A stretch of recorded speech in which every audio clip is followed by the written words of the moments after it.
जा सकता, परंतु अपनों से युद्ध करना उचित होगा क्या? धर्म की रक्षा के लिए कुछ भी अनुचित नहीं हुआ। तुम शत्रु को न कराने बावजूद युद्ध करना ही तुम्हारा धर्म है और तुम एक धर्म युद्ध करने जा रहे हो। इसके लिए इस तरह की हिंसा उचित नहीं है।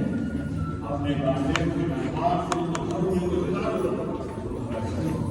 तुम्हारा जन्म धर्म की रक्षा के लिए हुआ है।